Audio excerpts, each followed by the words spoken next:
Hello from sunny Phoenix, Arizona, and Nanook and I are here in sunny Arizona. See how pretty that is? And we are here to say hello to you and to introduce you to today's segment. Let's get going. Hi there, I'm Linda from Phoenix, Arizona, and I'm here to share with you my comparisons from first-hand observations and hands-on use. My comparison of the Aeon laser, the MIRA 7S, this is a red line model, it is their Pro series, compared to my Glowforge Pro series, and both of mine happen to be within 5 watts on their CO tube of each other, so it's a really close comparison, and it's really fun to compare. This is a whole lot bigger, and it's got a lot of advantages my Pro doesn't have, but I learned a lot from my Pro, so let's take it from here and compare the two. So we're comparing my Glowforge Pro to the Aeon MIRA 7 Pro. This is a small footprint compared to the Aeon. It's still a pretty nice one though. It's hobbyist to maybe small business sized. It's just a small condensed little unit. It's very classy looking. There's an exhaust in the back. I have it hooked to an inline air fan that sucks the smoke out faster, and it goes through a hole in the wall. My Aeon's set up a little bit differently. So that's my basic unit. I'm going to open it up and let you see the inside. The Glowforge does use your Wi-Fi as well as your internet and a cloud to transmit files and work that way. You cannot work without it. The Aeon, on the other hand, you're hooked to your computer, so you don't have to worry about that. The Glowforge has a very open system. Everything's open. You can just see everything. It's right there. It's cramped, but it's there. Because getting your hand into these areas would not be all that easy because there's not a lot of space. So over here, that's a sealed system for your chiller. That's water. There's a PC board down there. There's some hoses. There's a belt. There's some wheels.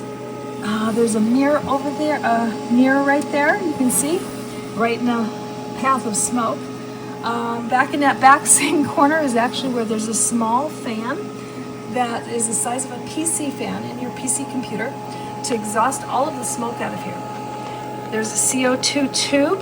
That tube is 55 watts in the Glowforge. In my Aeon, I have a 60 watt unit. With the Glowforge, this is your only choice. You buy it this way or you don't buy it at all. With the Aeon, you do get a choice of a 60 watt CO2 tube, or you can do an RF tube or a ceramic tube. It all depends on what you want to do and what you want to do with your laser, where you want to go, how you want to do it, and how much power you want. More power. So this thing is all right there. The only thing I would say that's going to jump out at you really fast, there's a PC board down here. There's a PC board right there. There's a PC board right there. They're all exposed to all of the smoke, all the fumes, and in my opinion, that's going to cut down the life of your equipment. So just something to watch out for and something to think about. So that's kind of the inside of the machine, kind of condensed. There's your crumb tray. Both units have a crumb tray, a tray that you set your material on. So in this case, the Glowforge Pro allows me to use material up to 20 inches wide, 12 inches deep, and I just set it right on there. That's all there is to that. The only problem is the laser comes down and the center of the laser hits about here. So I'm going to lose the back strip of material in the very, very sides because the laser head itself has to have room. So that you just have that, it's just a known factor. You got to deal with it. With the Aeon laser, the bed is much bigger, so you could still cut this piece of material but use every single inch of it without a problem. Both models have a pass-through feature where you can turn the wood like this and cut longer pieces of wood. You're still limited to the width of your crumb tray though. The crumb tray in the Glowforge is much smaller than the crumb tray in the Aeon, so that's just something to think about. For smaller items though, this Glowforge is fantastic. If you want to do something on a crumb tray, you're limited to 1/2 inch in height because you got to have room for that head to clear. Okay, because this bed doesn't go anywhere, it sits solid. If you want to do taller than 1/2 inch in height, you can physically remove the crumb tray, set your item in there, and then build it up to whatever physical height you need, as long as you're within 1/2 inch of where you're supposed to be for that head. But that means you've got to juggle different things, change the height, raise it, lower it, whatever. get it right there, then you're going to focus on it with an optical focus, which uses lenses and beam, and that means all your optics had better be super clean. So the most you can do though is 2 inches from the bed of the machine up to that maximum spot, 2 inches. That's your insider look in there. I will show you a little bit more. I'm going to turn this machine off. I'm going to tell you that while I move this, there in the corner, there's your fan. That little bitty fan's supposed to exhaust all of the smoke from everything you're doing and keep everything clean, including your PC boards and everything else.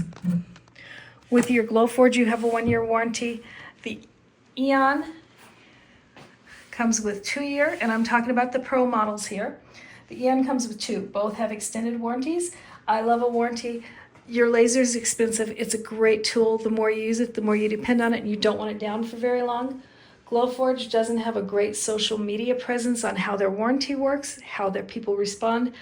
I personally have never had to use it, so I don't know. I can tell you I've used Aeons to get set up. Their tech support was awesome. They're phenomenal. I could not ask for more.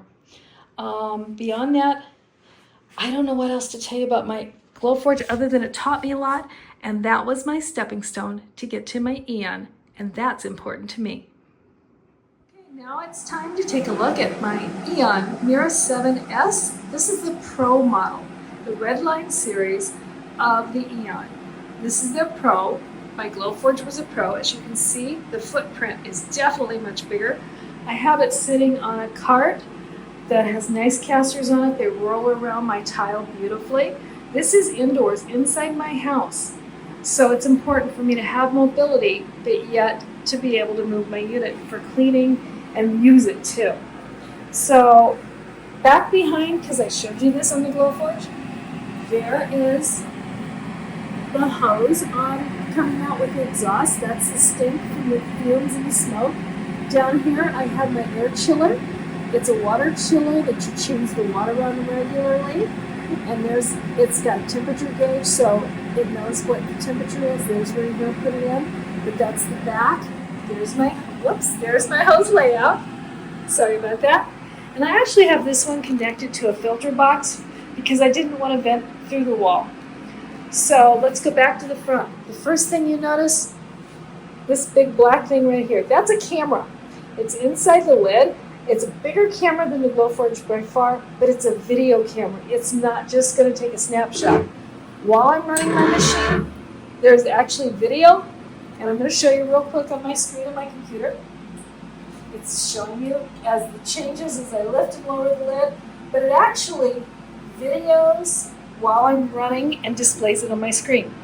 Right off the bat on the inside, the first thing you notice, it's not an open concept. This is a closed, clean concept, keeping all of those PC boards clean. It's keeping the mirror in the back clean. It's recessed. It's not sticking out in the path of the smoke. All of this is a really good concept. I love it. If I move this arm forward, my gantry, I move it forward, you can actually see where the smoke goes down and goes out. It's sucked right out of the unit. They're actually maintaining where this smoke goes.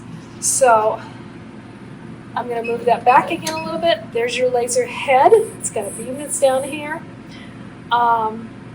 Very easy to clean. Different things. There's your lenses. Magnetics hold it in, so there's no putting it back in the wrong place. It's there. So easy to clean, easy to do. I have my gantry that moves forward and back. So I can do much bigger things. I can move my bed down. There's my chrome tray. I can do thin stuff. Let me move that down a little. We're going to give you a shock to the system after seeing the Glowforge. That same piece of wood in the Glowforge, that 12 by 20, here it is. Let's put it in here in the corner of my Aeon. There you go.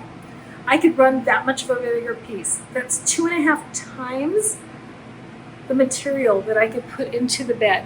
And that doesn't include if I use the pass-through and go front to back, I could go out the back. So, I mean, I could have it this wide and still go out the back, front. I could do huge signs, whatever I want to do.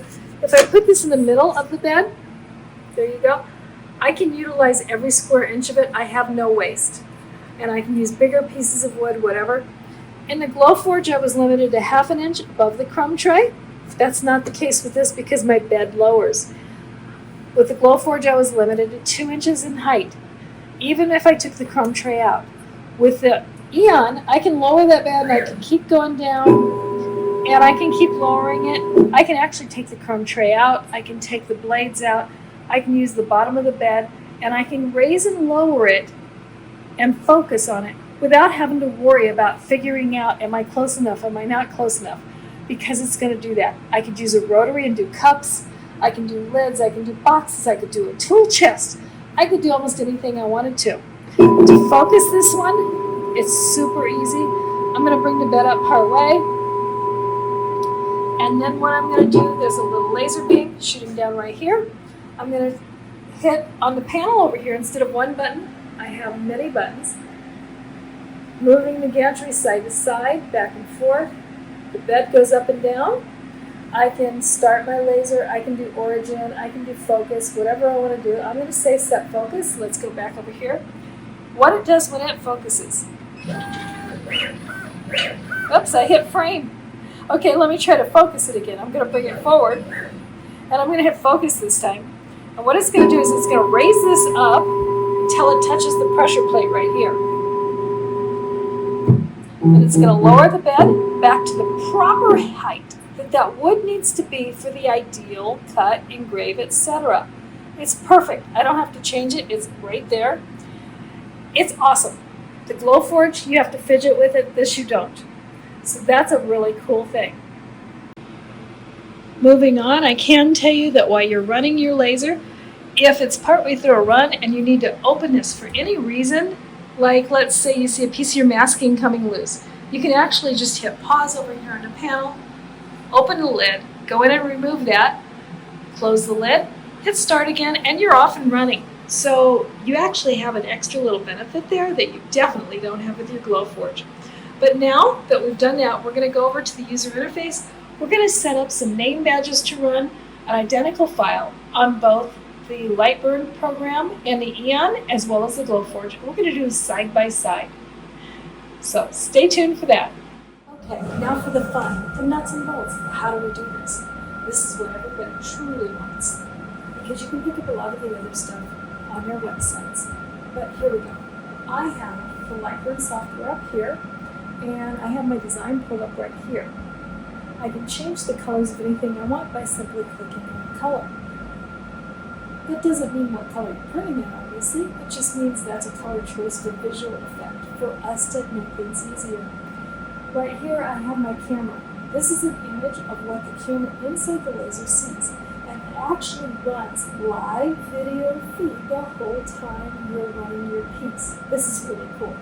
Glowforge doesn't have that. Okay, over here are our settings. These are our controls for our laser. Once I've got this pulled up and I have the settings the way I want them, I can go back and click on that little monitor right there. That little monitor shows me the movements of the laser, and that this is estimated to take 1 minute and 3 seconds to run this particular design. This design happens to be a name badge, like organizations would use for their employees or their members. So that just tells me about how long it's going to take. If I change my settings, it can change it, but I can see that before I run.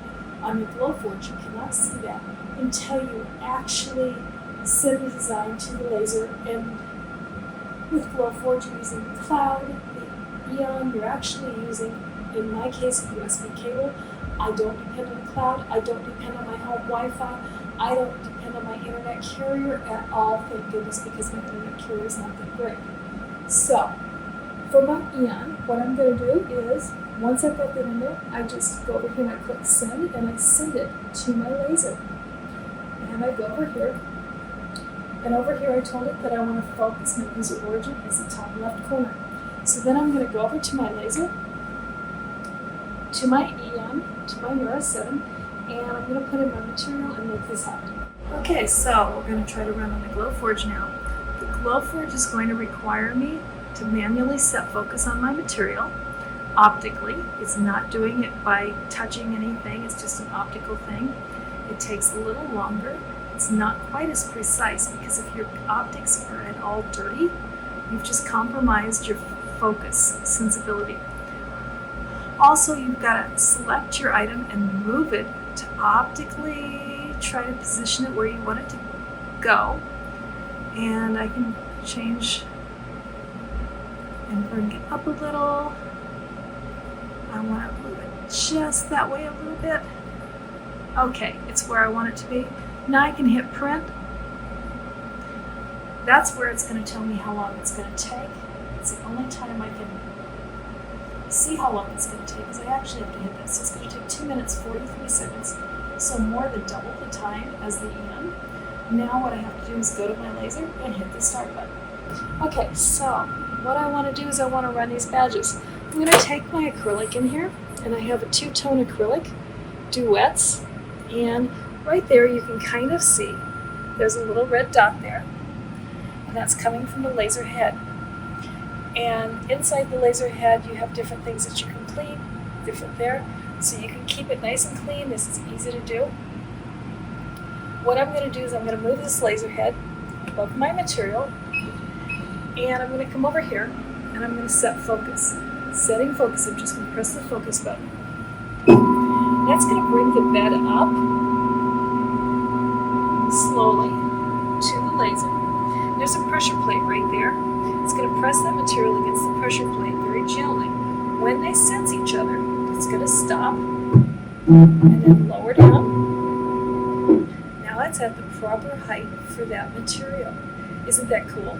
The Glowforge is a little different process. It uses all optics rather than physical, but that's how it works. Okay, now what I'm going to do, I'm going to move this laser head back and over because I want to start in the upper left-hand side because that's where I chose to. So I'm going to start right there. See that? It's on the corner of the material. I'm going to come over here and I'm going to hit origin because I want that to be the corner of my material. That's all that is. Next, I'm going to hit frame because I've already set my file here. I can tell it to frame it. That way I can make sure it's actually going to print where I want it to print. See? It's visually telling me that's where it's going to print. Isn't that awesome? Glowforge does not have that. Okay, and that works really great on your little scraps of material that you want to use, stuff like that. Now I'm all ready to run, so what I can do, I can close that lid and I can turn it on. I just hit start. And in real time, you get to see this thing work. Should take just over a minute. Moving nice and fast. And I have nice good airflow. It's cleaning that out as I go. I'm getting a little bit of white residue. That's because I actually put a little bit of Dawn dish soap water on top of the acrylic because I didn't want to mask it. And the Dawn dish soap actually allows me to clean it better after it's run. And it just makes a really pretty finish, gets rid of some of that acrylic smell because, well, let's just face it, plastic does smell bad when it gets warm, so we try to get rid of that smell and make it just really nice and presentable. So this doesn't take much time.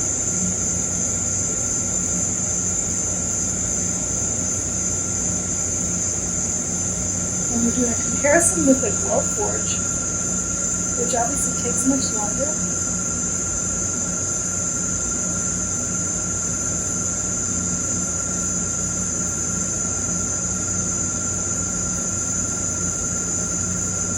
Look at that, all that printing done really fast. There's the scoring.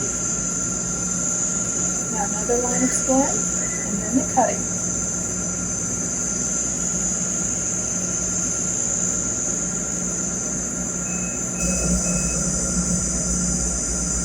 For anybody new to doing laser engraving, I suggest that you always let it evaporate the smells for just a moment. It's going to help keep your room smelling much nicer.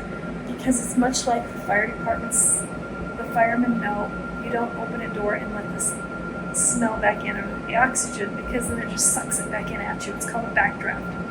Okay, now that it's set for a moment, I'm actually going to move my head out of the way and I'm going to open this up and let you see how cleanly this just comes right up.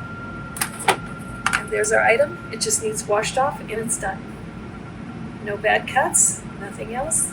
This is really nice. It's nice and smooth. Isn't that nice?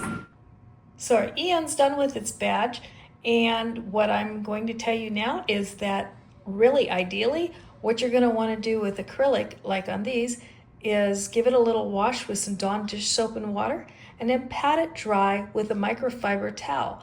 That's going to bring out the luster, get rid of all of the haze, and it's going to really give you great contrast between the gold color and the black. In addition, our Glowforge is about done while we had time to spare. Can you believe the difference in time? So those designs came out really good. Crystal clear, everything's there that we need. Couldn't ask for more. Take away, become a member, add somebody's real name and you got it made. Add a magnetic clip on the back or an alligator clip or something else, and now you have the perfect name tag for someone to wear proudly to show off their organization. And me, my organization? You're welcome to contact me regarding either the Aeon laser or the Glowforge. Like I said though, I'm growing into this Aeon and I'm loving it. I hope you do too. Take care.